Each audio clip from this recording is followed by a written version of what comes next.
The Story of Redemption by Ellen G. White. Chapter 1. The Fall of Lucifer. Lucifer in heaven before his rebellion was a high and exalted angel, next in honor to God's dear Son. His countenance, like those of the other angels, was mild and expressive of happiness. His forehead was high and broad, showing a powerful intellect. His form was perfect, his bearing noble and majestic. A special light beamed in his countenance and shone around him brighter and more beautiful than around the other angels. Yet Christ, God's dear Son, had the preeminence over all the angelic host. He was one with the Father before the angels were created. Lucifer was envious of Christ and gradually assumed command, which devolved on Christ alone. The great Creator assembled the heavenly host, that he might in the presence of all the angels confer special honor upon his Son. The Son was seated on the throne with the Father, and the heavenly throng of holy angels was gathered around them. The Father then made known that it was ordained by himself that Christ, his Son, should be equal with himself, so that wherever was the presence of his Son, it was as his own presence. The word of the Son was to be obeyed as readily as the word of the Father. His Son he had invested with authority to command the heavenly host. Especially was his Son to work in union with himself in the anticipated creation of the earth and every living thing that should exist upon the earth. His Son would carry out his will and his purposes, but would do nothing of himself alone. The Father's will would be fulfilled in him. Lucifer was envious and jealous of Jesus Christ. Yet when all the angels bowed to Jesus to acknowledge his supremacy and high authority and rightful rule, he bowed with them, but his heart was filled with envy and hatred. Christ had been taken into the special counsel of God in regard to his plans, while Lucifer was unacquainted with them. He did not understand, neither was he permitted to know, the purposes of God.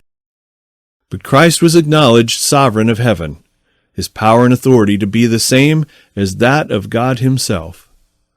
Lucifer thought that he was himself a favorite in heaven among the angels. He had been highly exalted, but this did not call forth from him gratitude and praise to his Creator. He aspired to the height of God himself.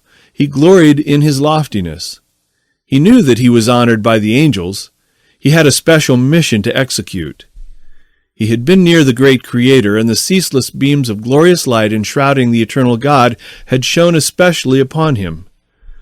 He thought how angels had obeyed his command with pleasurable alacrity. Were not his garments light and beautiful? Why should Christ thus be honored before himself?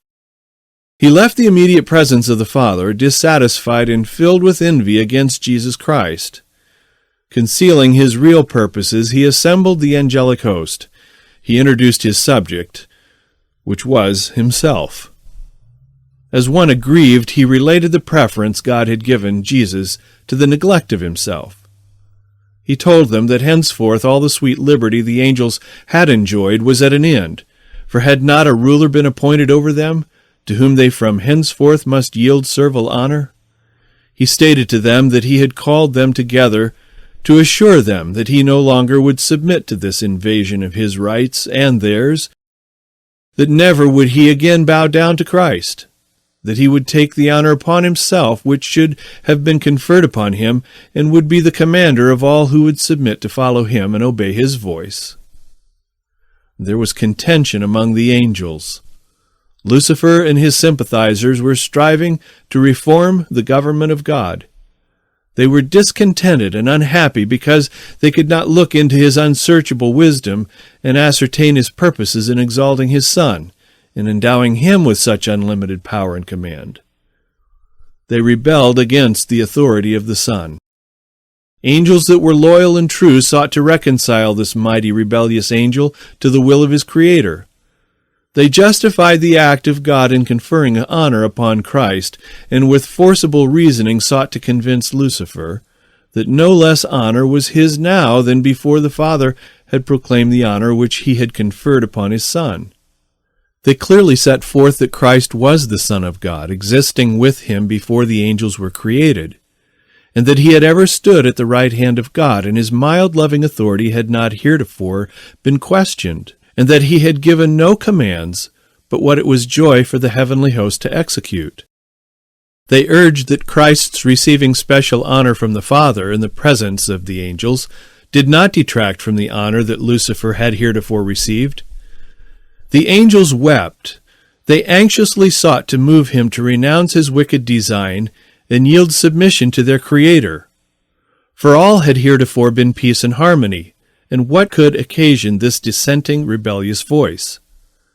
Lucifer refused to listen, and then he turned from the loyal and true angels, denouncing them as slaves.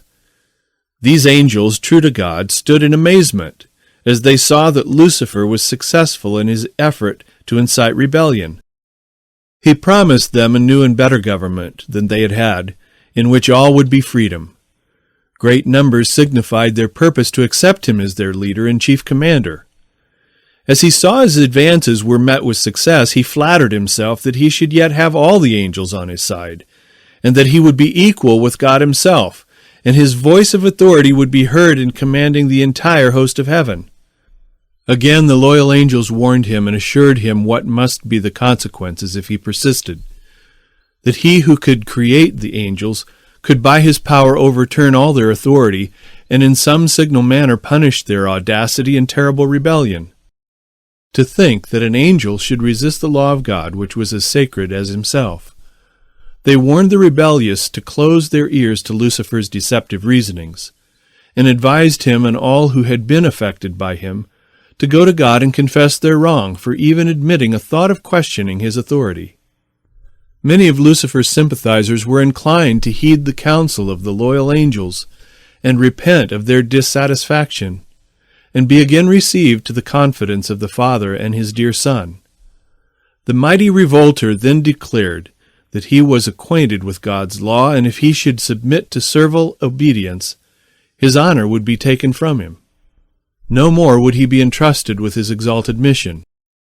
He told them that himself and they also had now gone too far to go back, and he would brave the consequences, for to bow in servile worship to the Son of God he never would. That God would not forgive, and now they must assert their liberty and gain by force the position and authority which was not willingly accorded to them.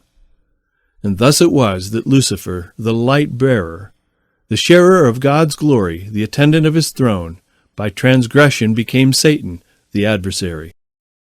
The loyal angels hastened speedily to the Son of God and acquainted him with what was taking place among the angels. They found the Father in conference with his beloved Son to determine the means by which, for the best good of the loyal angels, the assumed authority of Satan could be forever put down.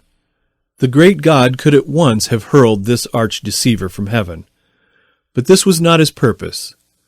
He would give the rebellious an equal chance to measure strength and might with his own Son and his loyal angels. In this battle every angel would choose his own side and be manifested to all. It would not have been safe to suffer any who united with Satan in his rebellion to continue to occupy heaven.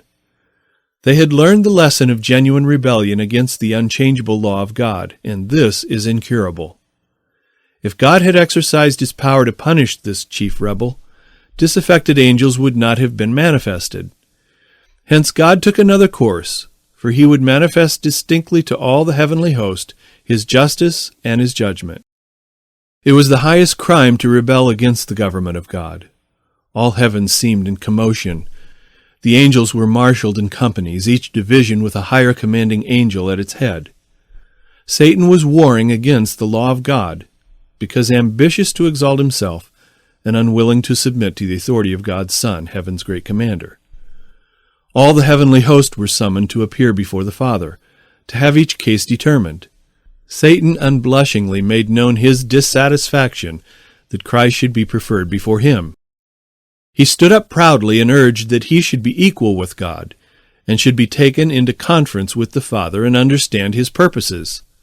God informed Satan that to his Son alone he would reveal his secret purposes, and he required all the family in heaven, even Satan, to yield him implicit, unquestioned obedience. But that he, Satan, had proved himself unworthy of a place in heaven. Then Satan exultingly pointed to his sympathizers, comprising nearly 1/2 of all the angels, and exclaimed, "These are with me. Will you expel these also and make such a void in heaven?" He then declared that he was prepared to resist the authority of Christ and to defend his place in heaven by force of might, strength against strength. Good angels wept to hear the words of Satan and his exulting boasts. God declared that the rebellious should remain in heaven no longer. Their high and happy state had been held upon condition of obedience to the law which God had given to govern the high order of intelligences. But no provision had been made to save those who should venture to transgress his law. Satan grew bold in his rebellion and expressed his contempt of the Creator's law. This Satan could not bear.